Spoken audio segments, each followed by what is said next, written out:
इस वीडियो में हम parallel circuit for resistors discuss करेंगे।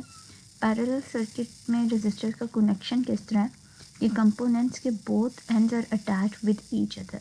उसे आपका R1 का फर्स्ट एंड R2 के फर्स्ट एंड के साथ अटैच है, R1 का first and second and R2 के सेकेंड एंड के साथ अटैच है। इसका मतलब R1 and R2 are parallel.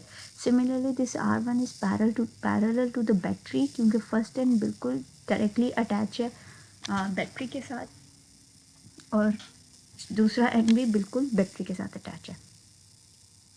Similarly R3 भी पैरेलल है इन दोनों रेजिस्टर्स के end with the battery too. ये सब कंपोनेंट्स बैटरी के भी पैरेलल हैं। अब कंपोनेंट्स के पैरेलल होने का मतलब है कि फर्स्ट एंड अगर किसी चीज़ का अटैच है तो उसका फर्स्ट एंड दूसरे के फर्स्ट एंड और सेकेंड एंड दूसरे के सेकेंड एंड से। अगर मैं बैटरी को कह रही हूँ कि R1 के पैरेलल है, इसका मतलब है बीच में यहाँ कोई कंपोनेंट नहीं। कंपोनेंट कौन सा है? वो से कोई रेजिस्टर नहीं है बीच में, कोई डायोड नहीं है, कोई कैपेसिटर नहीं है, डायरेक्टली अटैच है, सिर्फ एक वायर है। तो इसका मतलब ये उसके साथ पैरेलल में है। R1 is parallel with VS। Similarly R2 is parallel with VS and they all are parallel with each other. अब R1 और R2 में भी देख लें, यहाँ ऐसा कुछ नहीं कि कोई कंपोनेंट हो, इसका फर्स्ट एंड डायरेक्टली अटैच है, just there is a wire. Similarly R2 और R1 का एंड डायरेक्टली अटैच है, यहाँ कोई कंपोनेंट नहीं। ओके, अब R1 R2 नोटेशन लिखते कैसे हैं? R1 आपने शो करना है कि R1 is parallel to R2, तो ये दो वर्टिकल्स लाइन्स आप डालेंगे। इसी तरह आपने रिलेशन शो करना है R2 R3, तो इसका मतलब है ये सब पैरेलल में है। This is the notation use to show कि आपके रेजिस्टर्स पैरेलल में है। आप टोटल रेजिस्टेंस कैसे यहाँ फाइंड करते हैं? आपने सीरीज़ में देखा था कि that was the algebraic sum of each resistance. यहाँ रेसिप्रोकल लेंगे तो this is how the resistance relation is in the total in the parallel circuit. So this is the total parallel resistance. अब यहाँ फ़र्क क्या है, ये बात समझने वाली है। आपके पास सीरीज सर्किट में क्या था, अगर आप रेजिस्टर को ऐड करते थे तो आपकी टोटल रेजिस्टेंस बढ़ जाया करती थी। क्यों? क्योंकि वहाँ simple R1 plus R2 plus R3 था। जबकि यहाँ इस सर्किट में अगर आप रेजिस्टेंस ऐड करेंगे, पैरेलल सर्किट में अगर मैं यहाँ एक रेजिस्टेंस ऐड कर दूँ, यहाँ एक रेजिस्टेंस ऐड कर दूँ तो टोटल रेजिस्टेंस मेरी कम हो जाएगी। इस बात को हम समझते हैं।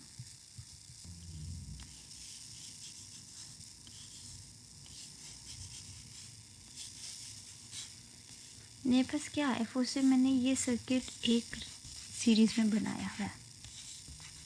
मैं लगाती हूँ 50, 100 और 50 का रेजिस्टर। तो आप इसकी RT कैसे फाइंड करेंगे? आप इन सब का सम करेंगे तो ये 200 हो जाएगी।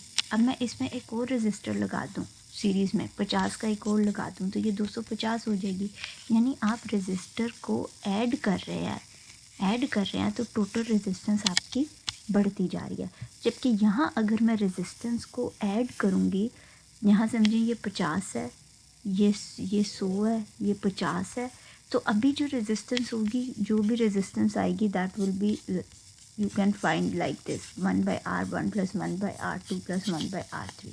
लेकिन जब मैं ये चौथी डाल दूँगी रेजिस्टेंस, एक और चौथी डाल दूँगी, तो रेजिस्टर ऐड करने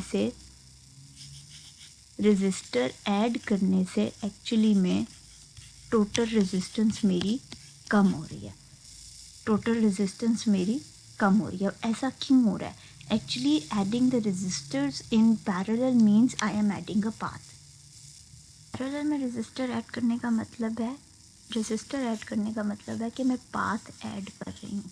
पाथ ऐड करने का मतलब है, आप ये समझें कि आपके पास कुछ रोड है and you have 2 paths in a road. तो आपके पास कुछ यहाँ नंबर ऑफ द कार्स है, तो they can pass through this path और दिस पाथ। अगर मैं इसी एरिया में एक और पाथ फ्लो करवा दूँ, तो इसका मतलब इन कार के पास मैंने एक पाथ ऐड कर दिया है, तो यहाँ अब वो नंबर ऑफ़ कार्स का फ़्लो ज़्यादा ईजी हो जाएगा, क्योंकि एक पाथ ये है, एक पाथ ये है और एक पाथ ये है। तो उसी तरह आपके पास सर्किट में you are actually adding a path. Resistor add करने का मतलब है कि you are adding a path, जिसकी वजह से आप जब रेजिस्टर ऐड करते हो पैरेलल में, तो आपकी टोटल रेजिस्टेंस कम हो जाती है। और अगर आप रेजिस्टर रिमूव करते हो, you are removing the resistor, तो इसका मतलब है टोटल रेजिस्टेंस आपकी बढ़ जाती है। क्यों? क्योंकि आप एक्चुअली पाथ ख़त्म कर देते हो। दूसरी बात, आपके पास जब आप सीरीज़ में रेजिस्टर्स डालते हो, आपके पास समझे 50, 100 और 50 है, तो आपकी टोटल रेजिस्टेंस इस 100 से भी ज़्यादा होती है, यानी सबसे बड़े रेजिस्टर से भी बड़ी होती है। जबकि पैरेलल में जब आप रेजिस्टर्स डालते हो तो जो छोटा रेजिस्टर होती है उससे भी छोटी वैल्यू 100, 50, 50, तो जो आपकी टोटल रेजिस्टेंस आएगी वो आपके सबसे कम रेजिस्टर यानी RT 50 ओम से भी कम होगी। अगर मैं तो यहाँ 50 है, हाँ जी 50 सबसे छोटा है, और अगर फिर से मैं यहाँ 10 कर देती हूँ तो 10 से भी छोटी होगी। यानी यहाँ पैरेलल सर्किट में आपके पास जो ज़्यादा इफेक्टिव रेजिस्टर होता है वो जिसकी वैल्यू सबसे छोटी होती है, क्योंकि आप रेसिप्रोकल कर रहे हो तो आपकी वैल्यू उससे भी कम आएगी। सो RT आपका सबसे छोटे रेजिस्टर से भी कम होता है, और सीरीज़ में RT आपका बड़े रेजिस्टर से भी बड़ा होता है, क्योंकि वह सिंपल अलजेब्रिक सम है। फिर यहाँ किरचॉफ्स लॉ देखे, किरचॉफ करंट लॉ डील करता है, करंट डिवाइड करता है एक्चुअली। अब यहाँ देखिए करंट यहाँ से बैटरी से निकला IT, इस पॉइंट पे पहुँचा, IT का कुछ हिस्सा इधर चला गया, फिर बाकी IT यहाँ गया, I2 I3। इस पॉइंट पे पहुँच के फिर वो जितना हिस्सा था कुछ यहाँ चला गया, कुछ यहाँ चला गया। इस पॉइंट्स को हम कहते हैं नोड्स। ये जो जॉइनिंग पॉइंट्स होते हैं, आप किरचॉफ लॉ की डेफिनेशन देखिए, the sum of the current into a node is equal to the sum of the rents of the current, sorry this is the current return current out of that node. Node क्या होता है, वो point होता है, इस figure में भी आप देखें नोड वो पॉइंट होता है जहाँ एक से ज़्यादा कंपोनेंट्स आपके पास कंबाइन होते हैं।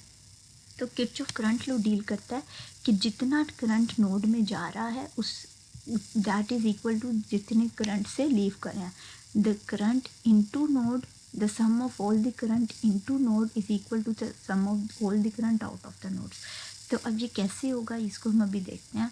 करंट डिवाइडर फार्मूला देखे, क्योंकि यहाँ करंट डिवाइड हो रहा है, वहाँ आपके पास वोल्टेज डिवाइड होता था। यहाँ RT ऊपर है, then RX and then IT। आपने देखना है कि R1 ने अपना कितना हिस्सा लिया इस टोटल करंट में से बाकियों में डिवाइड होके। Okay, the other thing, voltage यहाँ सेम होता है, सीरीज़ में करंट सेम होता था, पैरेलल में वोल्टेज सेम होता है। तो जितने वोल्टेजेस हैं, अब ये बैटरी के पैरेलल है तो इसका वोल्टेज इसके इक्वल होगा, इसके इक्वल होगा, इसके इक्वल होगा।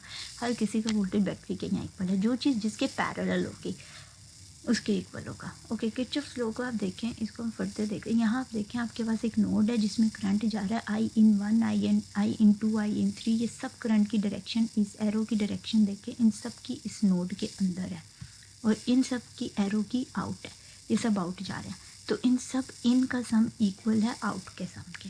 तो जितना करंट नोड के अंदर जा रहा होता है उतना ही नोड के बाहर जा रहा होता है, तो उन सब का सम करें इक्वल होगा।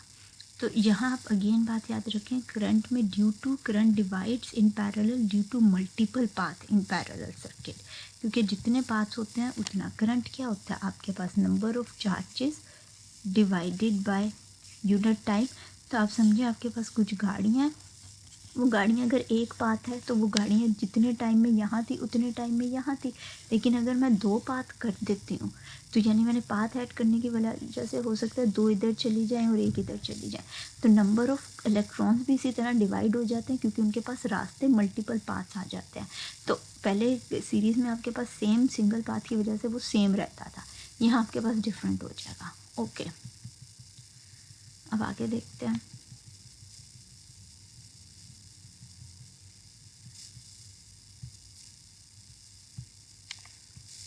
यहाँ हम KCL लगाएं, इस नोड के इन कौन कौन सा करंट है।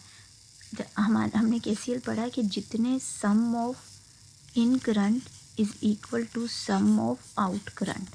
तो इस नोड के इन कौन कौन सा करंट है, इसके ये एरो की डायरेक्शन देखें, ये भी इसके अंदर है, ये भी इसके अंदर। तो 100 मिली एम्पेयर और 300 मिली एम्पेयर। आउट सिर्फ एक ही करंट है, तो that is equal to this out one. तो आप इस पर लगाएं तो ये आई की वैल्यू बन जाती है 400 मिली एम्पेयर।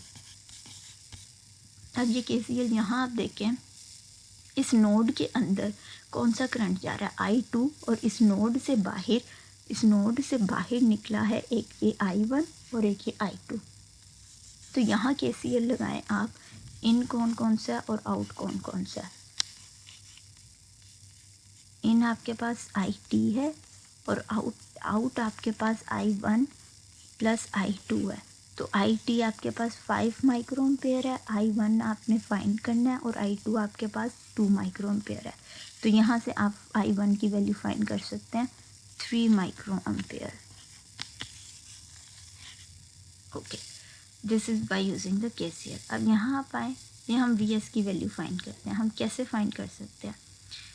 सबसे पहले हम एक काम कर सकते हैं, हम RT फाइंड कर सकते हैं सर्किट में, क्योंकि ये सब पैरेलल है, सब कनेक्टेड हैं एक दूसरे के अंदर से। तो RT आपके पास क्या हो जाएगी, 1/RT। 3 पैरेलल सर्किट है, 3 पैरेलल रेजिस्टर्स हैं।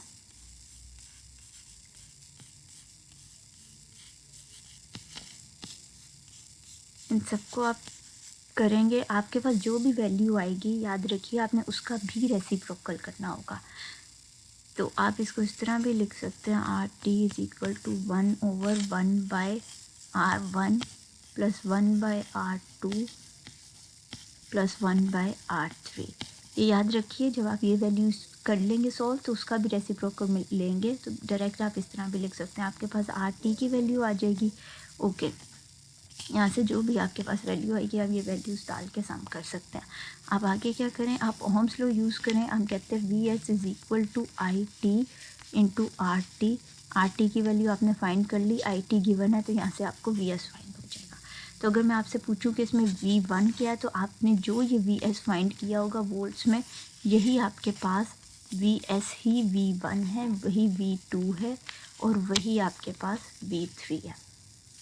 ओके, अगला न्यूमेरिकल देखते हैं, I1 I2। ओके, ये हम यूज़ करते हैं करंट डिवाइडर। करंट डिवाइडर आपने फार्मूला पढ़ा, यहाँ देखिए आपको वोल्टेज की कोई वैल्यू नहीं गिवन है, आपको टोटल करंट की वैल्यू गिवन है, रेजिस्टर्स की वैल्यू गिवन है। तो आपका करंट डिवाइडर फार्मूला क्या कहता है, IX is equal to RT over RX into IT। IT आपको गिवन है, RX फोर से मैंने I1 फाइंड करना है, पहले RT आप फाइंड कर लें। सर्किट की RT क्या होगी, 2 रेजिस्टर्स पैरेलल में है, R1 का फर्स्ट एंड देखिए R2 के साथ, R1 सेकेंड एंड R2 के सेकेंड एंड के साथ। तो ये आपके पास हो जाएगा 1/R1 प्लस 1/R2। यहाँ से जो भी वैल्यू RT की आपके पास ओहम्स में आ जाएगी, आप उसको क्या कर सकते हैं, आप इस फार्मूला में पुट कर सकते हैं। तो मैंने फाइंड करना है I1, तो मेरे पास I1 में RT की यहाँ जो भी वैल्यू आई होगी मैं वो पुट कर दूँगी, जो भी यहाँ वैल्यू आई है। You know the formula for total resistance in parallel. और यहाँ R1 मुझे गिवन है 100 ओहम, ये लगाया मैंने 100 ओहम, और IT की वैल्यू मुझे गिवन है 100 milli ampere. Be cautious with your milli and micros and kilos, आपने उसे चेंज करना है। और जब I2 की वैल्यू फाइंड करनी है तो आप यहाँ फाइंड कर सकते हैं, यहाँ 47 आपको दी गई है वैल्यू, ये 47 ओहम, और यहाँ उसी तरह 100 मिली एम्पेयर। यहाँ आपने वही RT की वैल्यू लगानी है जो आपने इस फार्मूला से फाइंड किया। ओके, अगला देखते हैं। यहाँ वैल्यूज़ फाइंड करते हैं, आप देखें R2 की भी नहीं, R3 की भी नहीं, R4 की भी नहीं, IT गिवन है। अब ये हम कैसे फाइंड कर सकते हैं, ये देखते हैं। VSP ने गिवन, IT गिवन है। IT क्यों, क्योंकि ये बिल्कुल बैटरी से निकल रहा है, यहाँ लेबलिंग नहीं हुई, आपको खुद पता चलना चाहिए। R1 में ये I1 है, क्यों, क्योंकि ये बिल्कुल रजिस्टर 1 के साथ हुआ, दिस इज़ मिली एम्पेयर। अब आपको ये कैसे पता चल रहा है, ये करंट है, यूनिट से पता चल रहा है। R2 में देखें, यहाँ से करंट पास कर रहा है 2.14 मिली एम्पेयर, R3 में 0.47 milli ampere, R4 and then this. Okay, हम इसमें फाइंड कैसे कर सकते हैं, हम ये देखते हैं। हमने अननोन वैल्यूज़ फाइंड करनी है, R3 नहीं गिवन, R4 नहीं गिवन, कुछ भी इसका नहीं गिवन। हम क्या यहाँ I4 फाइंड कर सकते हैं। आप देखिए, आपको हर रजिस्टर का करंट पता है, और आप इस रजिस्टर का एक करंट नहीं पता, और इसका पता है। तो आपको पता है ये करंट, ये जो करंट है 1 milli ampere, 2.14 milli ampere, 47 milli ampere, ये सब इस क्या हिस्सा है, यानी 5.03 में से कुछ इधर गया, कुछ इधर गया, कुछ इधर गया, बाकी जो इसका है वो आप फाइंड कर सकते हैं यूजिंग KCL। तो अगर आप पहला स्टेप करें, KCL यूज़ करें इस फिगर में, तो आपके पास ये टोटल करंट जो है ये डिवाइड किस तरह हो रहा है, IT is equal to I1 plus I2 plus I3 plus I4। तो यहाँ से आप I4 की वैल्यू फाइंड करें, तो आपके पास मिली एम्पेयर में I4 की वैल्यू आ जाएगी। कैसे? IT आपको गिवन है, I1 की वैल्यू भी गिवन है, I2 की वैल्यू भी गिवन है, I3 की वैल्यू भी गिवन है। तो you can simply find the I4। Okay, आपके पास यहाँ से I4 आ जाएगा। I am not writing the values, you can simply put them and find them hopefully. Okay, चारों करंट आपके पास आ गए। अच्छा, अब यहाँ देखें R1 में आपको इसका रेजिस्टर की वैल्यू गिवन है और इसका करंट गिवन है। तो क्या आप V1 फाइंड कर सकते हैं? क्योंकि resistor is an ohmic devices और उस पर ओहम्स लॉ लग सकता है। तो आप ये फाइंड करें यहाँ से R1 I1, आपके पास I1 की वैल्यू भी गिवन है, R1 की भी वैल्यू गिवन है, तो आपके पास कुछ ना कुछ V1 की वैल्यू आ जाएगी। ओके, अब आपके पास एक नॉलेज है कि पैरेलल हैं ये सब रजिस्टर, तो मैं क्या कह सकती हूँ, V1 इज़ इक्वल टू जो आपने यहाँ फाइंड किया वही आपके पास V2 है, वही आपके पास V3 है, वही आपके पास V4 है। क्यों? क्योंकि आपने ये बात पीछे पढ़ी है कि voltage remain same in parallel circuit. आपके पास सीरीज़ में करंट सेम रहता है और पैरेलल में आपके पास वोल्टेज सेम रहता है। So we have the same voltages. किसी एक की वैल्यू आपने फाइंड कर ली तो यू कैन से कि you have the value of voltage of each resistor. अब आपके पास क्या बात है, हमने कहा था ओहम्स लॉ आप कब अप्लाई कर सकते हैं? जब आपके पास एक तो रजिस्टर है, डेफिनेटली अप्लाई कर ही सकते हैं। दूसरी बात ये कि आपके पास इन तीन वैल्यूज़ में से कोई दो भी गिवन होंगे तो आप फाइंड कर सकते हैं। अब हमारे पास इसका V भी आ गया, इसका V वही है जो इसका V है, तो इसका मतलब मैं R2 की वैल्यू फाइंड कर सकती हूँ। R2 is actually equal to V2 over I2। आप R2 की वैल्यू फाइंड कर सकते हैं, इस V2 वही है जो V1 है बिकॉज दैट इज़ पैरेलल। इसी तरह R3 की वैल्यू फाइंड कर सकते हैं आप। R3 आपके पास क्या हो जाएगा, V3 ओवर R3। I3 आपको गिवन है, I3 ये गिवन है 0.47 और V3 वही है जो V1 है, वो आपने फाइंड कर लिया हुआ है। इसी तरह V4 की वैल्यू, R4 की वैल्यू आप फाइंड कर सकते हैं, that will be V4 over I4 आपने यहाँ फाइंड किया और V4 वही है जो आपके पास, और यहाँ मैं V4 लिखना भूल गई, V4 भी पैरेलल है तो V4 वही है जो V1 है। ओके, तो हम अगला देखते हैं। हमारे पास यहाँ कुछ अननोन वैल्यूज़ हैं। R3 भी पैरेलल है। ये रेजिस्टर असल में ऐसे ही लगा हुआ है, ये आप वायर समझें और ये वायर R3 ही लगा हुआ है। सो कोई और कंपोनेंट यहाँ बीच में नहीं है और ये ग्राउंड का मतलब है कि ये सब आपस में अटैच हैं, कोई और कंपोनेंट नहीं है। DS गिवन है, टोटल करंट गिवन है, ये बैटरी से निकल रहा है। फिर इस 0.5 का कुछ हिस्सा यहाँ गया, कुछ हिस्सा यहाँ गया, कुछ हिस्सा इसमें गया। तो आप क्या क्या चीज़ें फाइंड कर सकते हैं हम वो देखते हैं। ओके, सबसे पहले आप ये देखें ये सब रेजिस्टर्स बैटरी के पैरेलल में हैं, तो क्या मैं लिख सकती हूँ कि VS, this is VS is actually equal to V1 is equal to V2 is equal to V3। Okay, इसका मतलब मेरे पास इसकी दो वैल्यूज़ आ चुकी हैं। अब मैं इस रेजिस्टर की नहीं, इसकी R2 की आप देखें, रेजिस्टर की वैल्यू गिवन है और V2 वही है जो ये है, तो मैं क्या कर सकती हूँ, मैं फाइंड कर सकती हूँ इसका करंट। ओहम्स लॉ लगा के मैं कर सकती हूँ V2 ओवर R2 की वैल्यू मुझे गिवन है और वो वही मेरे पास आ जाएगा जो इधर है। ओके, इसका वोल्टेज भी मेरे पास है, मैं इसका भी करंट फाइंड कर सकती हूँ, V3 ओवर I3। इधर मेरे पास V3 वही है जो मेरे पास VS है, हमने यहाँ डिक्लेयर किया यूजिंग द नॉलेज के पैरेलल में वोल्टेज सेम रहता है। उसके बाद मेरे पास आया I3 मेरे पास, ओके मैंने फाइंड करना है, सॉरी दिस इज़ R3, ये R3 हो गया, V3 ओवर R3, वो किसकी, ये R3 की वैल्यू 1K गिवन है। Changing kilo into directly ohm, kilo की वैल्यू होती है 10⁻³ तो यू कैन यूज़ दैट। यहाँ से आपके पास I3 की कोई वैल्यू एम्पेयर में आ जाएगी। उसके बाद हम आगे चलते हैं, हमारे पास ओके, अब ये मैं कैसे फाइंड कर सकती हूँ, आप I1 आप देखें, अब मैं कैसे फाइंड कर सकती हूँ यूजिंग KCL मेरे पास क्या कहता है, IT कितने हिस्सों में डिवाइड हुआ, I1 में, I2 में, I3 में और I4 में। ठीक है, ये IT के ही ये सारे हिस्से हैं, सॉरी I4 नहीं है सर्किट में, I3 में। तो मैं क्या कर सकती हूँ, IT में जो गिवन है, I2 मैंने ये फाइंड कर लिया ओहम्स लॉ से, ये सेकंड स्टेप पे, और I3 भी मैंने फाइंड कर लिया, तो यहाँ से मैं I1 फाइंड कर सकती हूँ using KCL। This is KCL। ये जो मैंने 4th स्टेप में किया KCL। और फिर मैं क्या कर सकती हूँ, यहाँ से जो भी वैल्यू आ जाएगी एम्पेयर में, मैं फिर 5th स्टेप में जाती हूँ। 5th स्टेप में मैं क्या कर सकती हूँ, मेरे पास I1 भी है, I1 भी है और V1 भी है। V1 वही जो ये मेरे पास है, तो मैं यहाँ से R1 की वैल्यू फाइंड कर सकती हूँ V1 ओवर I1। तो मेरे पास सारी अननोन वैल्यूज सर्किट में आ गई। ओके, अब यही बात है कि हम जो हमारे पास नॉलेज गिवन है पैरेलल का, हम उसे यूज़ करते हुए न्यूमेरिकल्स को सॉल्व कर रहे हैं। ओके, आगे देखते हैं और क्या है हमारे पास। यहाँ भी हम अननोन वैल्यूज़ फाइंड करें। ओके, ये भी पैरेलल में है। ये सर्किट असल में बना कैसे हुआ है ये देखें, यहाँ कोई कंपोनेंट नहीं है, इसका मतलब इसका वायर ही है। इसका मतलब ये इन्होंने असल में ये सर्किट ऐसे ही बनाया हुआ है।